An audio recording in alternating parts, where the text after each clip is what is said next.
Me llamo Carla y voy a confesar algo que jamás le he dicho a nadie. No es la primera vez que alguien me llama la atención más de lo normal. En la universidad me pasó con un profesor. Lo seguía por los pasillos, buscaba sus horarios. Hasta llegué a cambiar de sección solo para estar más cerca. Yo lo justificaba como una admiración académica, aunque en el fondo sabía que no era del todo sano. Con el tiempo lo dejé atrás, convencida de que había madurado. Pero cuando Daniel llegó a la oficina, esa vieja chispa volvió a encenderse. Trabajo en el área de logística de una empresa de importaciones. Todo era rutinario: teclados, teléfonos, luces blancas que zumbaban, hasta que apareció él, el nuevo analista de sistemas. Daniel era distinto, alto, delgado, con el cabello un poco desordenado y unos audífonos colgando siempre en el cuello. Había algo en su calma, en esa manera de caminar sin apuro, que me hizo querer saber más. No podía dejar de mirarlo. La primera vez que hablamos fue un jueves. Yo estaba desesperada porque un archivo se había dañado. De pronto escuché una voz detrás de mí. ¿Problemas? Se inclinó sobre mi computadora y en minutos lo solucionó. Listo, Dijo, mirándome a los ojos. Gracias, me salvaste. para eso estoy. Regresó a su cubículo como si nada. Yo me quedé con el corazón acelerado, sintiendo que ese instante había sido solo para mí. Desde entonces empecé a inventar excusas para coincidir con él. Un martes olvidé mi almuerzo a propósito y fui al comedor. Cuando lo vi sentado solo, con su bandeja apenas tocada, fingí sorpresa, como si el destino me hubiera hecho un regalo inesperado. ¿Puedo sentarme?, pregunté, cuidando que mi voz sonara natural. Él levantó la vista. Por un instante me pareció que iba a negarse, pero luego dijo con calma, claro. No hablamos mucho, apenas un par de frases sobre el principio de la comida, alguna observación ligera sobre el trabajo. Para cualquiera habría sido una charla trivial, olvidable, pero yo lo viví como una señal. Mientras comía, memorizaba cada movimiento, cómo sostenía el vaso con la mano izquierda, cómo dejaba siempre un rincón del pan sin tocar, cómo parecía extraerse de todo lo que lo rodeaba. Era como observar un patrón, un código secreto que solo yo estaba aprendiendo a descifrar. Al volver a mi escritorio, sonreí para mí misma. Valió la pena, fue una buena jugada. Un jueves, sin proponérmelo del todo, noté que siempre llegaba temprano los lunes.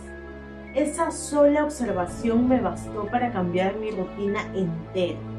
Empecé a levantarme antes, aunque significara dormir menos. Quería estar ahí, antes de que empezara el ruido del día, antes de que los demás llenaran los pasillos, y siempre lo encontraba frente a la máquina de café.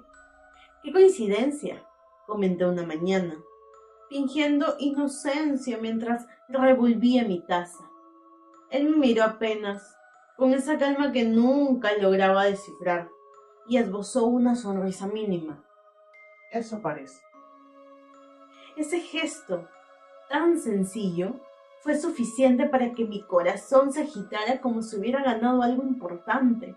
Sabía que no era coincidencia, era estrategia. Y en silencio me felicité. Era como un juego secreto en el que yo era la única que entendía las reglas. Lo que para cualquiera sería rutina, para mí era un triunfo. Cada minuto compartido, por pequeño que fuera, era un ladrillo más en el muro que yo estaba construyendo entre nosotros y el resto del mundo. Con el tiempo, nuestras conversaciones fueron creciendo. De charlas de trabajo pasamos a bromas, de bromas a cerveza y de ahí a ser pareja. Yo lo vivía como una victoria. Mi paciencia, mi astucia, mis pequeños planes habían dado resultado. Pero pronto algo me inquietó. Poco a poco noté que Daniel sabía cosas que yo nunca le había contado. No eran recuerdos lejanos ni anécdotas profundas. Eran detalles de mi vida actual, demasiados específicos. Una tarde me preguntó cómo seguían las cosas con Roxana, mi vecina del piso de abajo. Me quedé en silencio. Jamás le había dicho su nombre. Apenas la mencionaba en mis pensamientos cuando me fastidiaba el ruido de sus visitas. Otro día, al salir de la oficina, me dijo que el puesto de moliente de la esquina era nuestro lugarcito favorito. Y lo extraño es que yo siempre pasaba allí sola, de camino a casa, y nunca lo había invitado. Y lo más perturbador fue cuando, de la nada, me preguntó si al final me había animado a escribirle a la profesora de yoga para cambiarme de horario. Me congelé. Esa idea solo la había buscado en mi celular. Ni siquiera se la había dicho a nadie. Recuerdo que todo fue un viernes, casi al final de la jornada. Yo había terminado un informe y necesitaba enviarle a un cliente unos archivos pesados. Mi USB se había desconfigurado y, como Daniel siempre parecía estar preparado para todo, le pedí si podía prestarme su laptop un momento. Él me sonrió, tranquilo, como si lo hubiera estado esperando. Claro, úsala, me dijo, girando la pantalla hacia mí. No sé cómo explicarlo, pero hubo algo en esa sonrisa. No era forzada ni amable, era neutral, como si simplemente supiera lo que iba a pasar. Abrí su computadora, busqué la carpeta de documentos para guardar el archivo, y entonces lo vi. Una carpeta, en el escritorio, sin nombre llamativo, solo unas iniciales que parecían irrelevantes. Dudé, pero algo en mí me empujó a abrirla. Y ahí estaban, fotografías mías, algunas en la oficina, otras en la cafetería de enfrente, y otras que jamás supe que me había tomado en la parada del bus, saliendo de mi casa, caminando con auriculares. El corazón se me detuvo. Seguí mirando, temblando, y encontré documentos con fechas, horarios y descripciones. Se sienta siempre en la mesa del fondo. Compra café a las 9:15. Evita el ascensor cuando hay más de 5 personas. Yo misma estaba ahí, en esas líneas, cada movimiento, cada gesto mío notado con una precisión quirúrgica.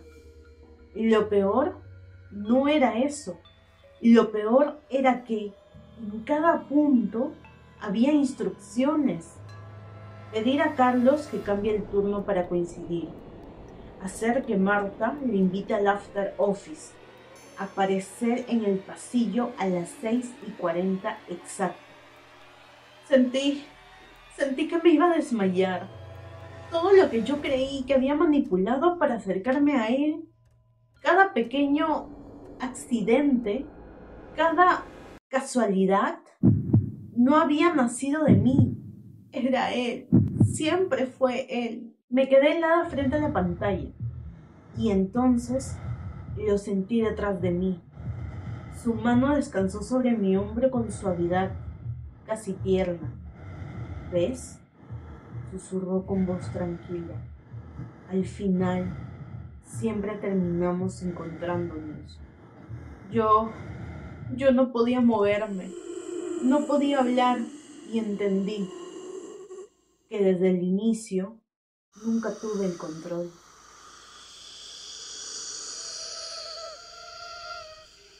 No fue casualidad que eligiera a Carla. Desde el primer momento la noté distinta. No distinta a las demás, sino distinta en cómo habitaba el mundo. Caminaba con la misma prisa que todos, sí, pero sus ojos no eran iguales. Había en ellos una tensión, como si observara el entorno con un secreto que nadie más podía ver.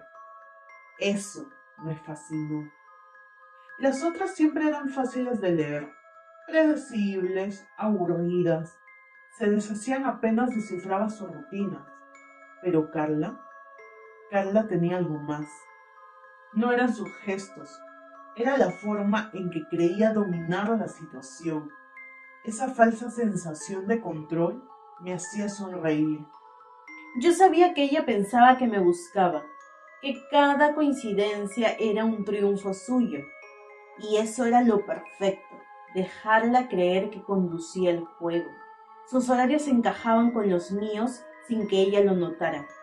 Su manera de tocarse el cabello cuando estaba nerviosa coincidía con mi propio hábito de mover el pie bajo el escritorio. Eso no era azar, era sincronía. Una especie de señal que me confirmaba que esta vez no me había equivocado. Porque Carla no era como las demás, Carla era como yo. Ella aún no lo entiende, pero lo hará. Y cuando lo haga, ya no habrá estrategias, ni planes, ni carpetas escondidas. Solo quedaremos nosotros dos, reconociéndonos en cada silencio, en cada coincidencia que ya no será coincidencia. Lo único que espero es escucharla decirlo en voz alta, porque yo ya la escucho, incluso cuando guarda silencio.